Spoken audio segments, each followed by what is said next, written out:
अस्सलाम वालेकुम। हिर्ज़ मोहम्मद सदर खां और आप देख रहे हैं सदर खां यूट्यूब चैनल। उम्मीद है आप सब खैरियत से होंगे। जैसा कि लास्ट वीडियो में हमने क्या किया था, time frame, which time frame is best for trading के लिए कौन सा बेस्ट प्लेटफॉर्म है, और जो प्लेटफॉर्म है ट्रेडिंग के हवाले से उनमें टाइम फ्रेम का क्या रोल होता है, कौन से टाइम फ्रेम पे हम किस तरह ट्रेड ले सकते हैं और एनालिसिस के मुताबिक हम कितनी देर ट्रेड ले सकते हैं। ये तमाम स्ट्रैटजीज़ आपको लास्ट वीडियो में मिल गई थी। आज की वीडियो में हम ये देखेंगे कि how I can grow our account को हम मैक्सिमम जो है वो कैसे ग्रो कर सकते हैं। तो आज हम इस स्ट्रैटजी पे वर्क करेंगे। जी, तो आज की वीडियो में हम ये देखना है कि हम 1:3 के हिसाब से अपने अकाउंट को कैसे ग्रो कर सकते हैं। मान लिया कि आपका जो अकाउंट है वो $100 का है, मिनिमम रेंज पे मैं बात कर रहा हूँ। यहाँ पे $100 का आपका अकाउंट है और इसमें आप क्या करते हैं, डेली बेसिस पे अगर आपका लॉस होता है तो आप लॉस कितना करते हैं, $5। और इसी तरह अगर आप प्रॉफिट लेते हैं तो प्रॉफिट कितना लेते हैं, $15। अब $15 आपका डेली टारगेट है। डेली टारगेट आपका $15 है। अगर आप $100 का अकाउंट है आपका तो इस बेस पे मैं बात कर रहा हूँ। और इसी तरह अगर आपका लॉस का है तो वो आपका जो स्टॉप लॉस होगा वो $5 पे होगा, यानी कि डेली बेसिस पे आपने $5 का लॉस करना है और $15 का अगर आपका प्रॉफिट हो जाता है तो आपने उसको क्लोज़ कर देना है। अब कंडीशन दोनों सूरतों में आ जाती है। अगर हमारा $5 का लॉस हो जाता है तो भी हमने मार्केट छोड़ देनी है, और अगर $15 का प्रॉफिट आ जाता है तो भी हमने मार्केट छोड़ देनी है। तो इसी तरह अगर हम 30 यानी कि विद इन 1 मंथ की हम ड्यूरेशन निकालते हैं तो मान लिया कि 15 दिन हमें प्रॉफिट हुआ और 15 दिन जो है वो लॉस हुआ, तो 15 दिन प्रॉफिट के हिसाब से अगर हम करते हैं तो ये क्या बन जाएगा, 15 × 5, तो हम इसको क्या करेंगे 25, और 75 जो है हमारा लॉस होगा। अब हम प्रॉफिट की रेशो निकाल लेते हैं तो प्रॉफिट हमारा कितना होगा, सॉरी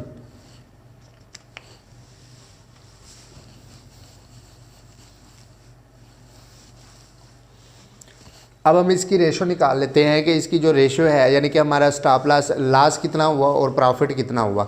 तो इसमें हम देख लेते हैं, फॉर एग्जांपल मान लिया कि हमारा जो है 15 दिन प्रॉफिट हुआ और 15 दिन जो है वो लॉस हुआ, तो हम क्या करते हैं 15 दिन का हम लॉस निकालते हैं।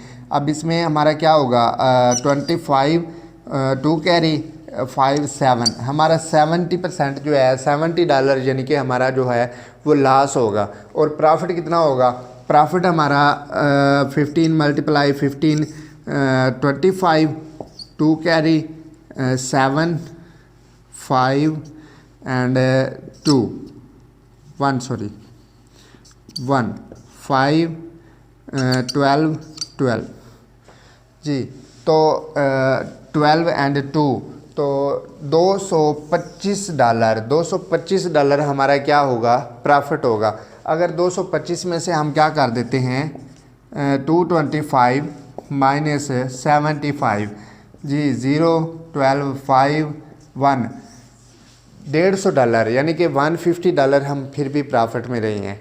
तो इस हिसाब से हमारा अकाउंट जो है वो डबल हो जाता है, यानी कि विद इन 1 मंथ में। अगर विद इन 1 मंथ में हमारा $100 का है तो विद इन 1 मंथ में हमारा कितना हो जाएगा 250 का अकाउंट हो जाएगा, यानी कि मोर देन 1%, यानी कि डबल से भी हम ज़्यादा ग्रो कर जाएंगे अकाउंट को। तो इस तरह आप 1:3 के रेशो से अगर काम करते हैं तो आपका जो अकाउंट है वो बहुत ज़्यादा। अब मैं आपको ये बता देता हूँ कि इसकी रीज़न क्या है कि मार्केट को क्यों छोड़ देना चाहिए और उसका टारगेट क्यों लेना चाहिए। मान लिया कि आपका $5 का जो है वो एसएल हिट हो गया डेली बेसिस पे, यानी कि आपका जो टारगेट है वो $5, आपका स्टॉप लॉस, आपका लॉस हो चुका है। लॉस होने के बाद आपने क्या करना है, आपकी जो साइकोलॉजी स्ट्रैटजी है, आपकी जो माइंड स्ट्रैटजी है वो चेंज हो जाएगी। फिर आपने क्या करना है, फिर आपने ट्रेड नहीं करनी, फिर आपने अपना लॉस रिकवर करना है। लॉस एनी हो 1 सेंट ही क्यों ना हो, 0.001, अगर ये भी हमारा 1 सेंट हमारा 1 सेंट भी लॉस क्यों ना हो तो भी हमारी साइकोलॉजी जो है वो चेंज हो जाती है और हम लॉस रिकवर करने के चक्कर में पड़ जाते हैं। जब लॉस रिकवर करने के चक्कर में होते हैं तो हम सपोर्ट, रेजिस्टेंस, ट्रेंड लाइन, उसका ट्रेंड हम सब कुछ भूल चुके होते हैं।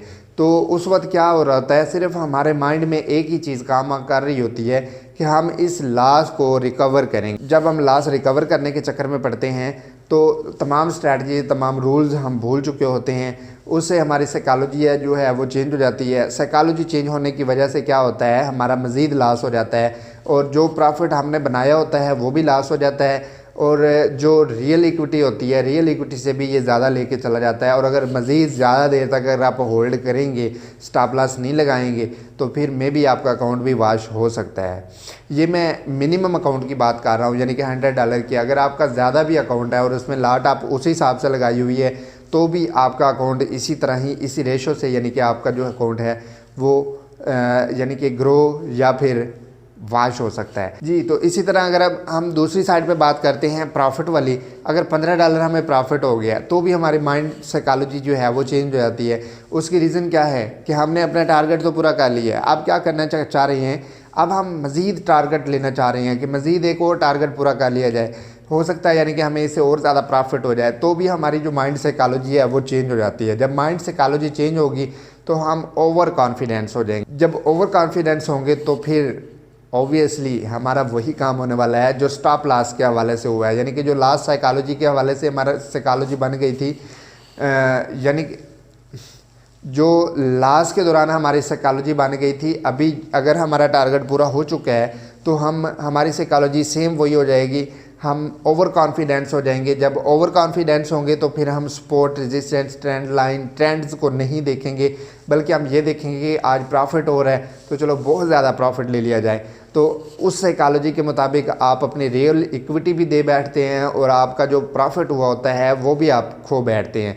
तो इस तरह आप स्टॉप लॉस के साथ काम करें, रिस्क मैनेजमेंट को फॉलो करें और 1:3 के रेशो से काम करें। 1:3 के रेशो से अगर आप काम करते हैं तो आप यानी कि डेली बेसिस पे आप 15 दिन लॉस करते हैं और 15 दिन प्रॉफिट करते हैं तो भी आप प्रॉफिट में होंगे और आपका अकाउंट जो है मोर देन आपका 100% आपका अकाउंट जो है वो ग्रो हो चुका होगा। अगर आप 1:3 के रेशो से काम करते हैं तो फिर भी आपका अकाउंट जो है वो डबल से भी ज़्यादा ग्रो हो चुका होगा विद इन 1 मंथ। तो नेक्स्ट जो आपका अकाउंट होगा, अगर इसी साइकोलॉजी पे आप काम करते हैं तो ज़ाहिर बात है आपका अकाउंट जो है उससे भी ज़्यादा डबल हो जाएगा। इस तरह आप डे बाय डे अपने अकाउंट को भी ग्रो कर सकते हैं, आप विड्रॉ भी ले सकते हैं डेली बेसिस पे, और इस तरह आप अपने अकाउंट को भी अच्छे से ग्रो कर सकते हैं। जब आपका अकाउंट जो डबल हो जाता है, फॉर एग्जांपल यानी कि $100 से 250 हो जाता है, तो फिर आप नेक्स्ट जो आप यानी कि डेली बेसिस पे आप ट्रेड कर रहे हैं तो उसमें अगर आप अकाउंट ग्रो करना चाहते हैं तो वेल एंड गुड। अगर आप मज़ीद चाहते हैं कि साथ साथ आप अपने एक्सपेंसेस को भी अफोर्ड करें तो उससे ये होता है कि आपका जो भी डेली बेसिस पे प्रॉफिट आता है आप उसमें 50% जो है वो विड्रा कर लें और 50% आप अकाउंट में रहने दें, ताकि आपका साथ साथ अकाउंट भी ग्रो होता जाए और साथ साथ आप अपने एक्सपेंसेस को भी अफोर्ड करते जाएँ। तो इस तरह आप दिनों में ही यानी कि चंद मंथ में ही आप अपने अकाउंट को बहुत अच्छा ग्रो कर सकते हैं और आप एक अच्छे ट्रेडर बन सकते हैं अगर आप इस साइकोलॉजी के मुताबिक काम करेंगे। और साइकोलॉजी के मुताबिक काम नहीं करेंगे तो आपका अकाउंट कभी भी ग्रो नहीं होने वाला। क्या होता है, आप स्टॉप लॉस नहीं लगाते, 1 वीक आपने ट्रेड किया और आपको प्रॉफिट मिला, 1 वीक में एक दिन ऐसा आएगा जो आपको बहुत ज़्यादा लॉस दे के जाएगा, यानी कि आपका अकाउंट भी वॉश कर सकता है, आपका जो रियल इक्विटी है उससे भी लेके जा सकता है। तो इस तरह आप अगर स्टॉप लॉस को नहीं लगाते तो आपका अकाउंट कभी भी ग्रो नहीं होने वाला। तो ये एक सिंपल सी स्ट्रैटेजी है जिस पे उम्मीद है कि आप अगर फॉलो करेंगे तो आप अपने अकाउंट को 100% तक ग्रो कर सकते हैं जी। तो ये थी हमारी आज की वीडियो। उम्मीद है कि इसमें आपके तमाम कंसेप्ट क्लियर हो गए होंगे और ये आपके लिए काफ़ी ज़्यादा हेल्पफुल रहेगी। तो मिलते हैं इंशाल्लाह नेक्स्ट वीडियो में एक नई वीडियो के साथ। अपना ख्याल रखिएगा। Thank you for watching. Allah हाफ़िज़।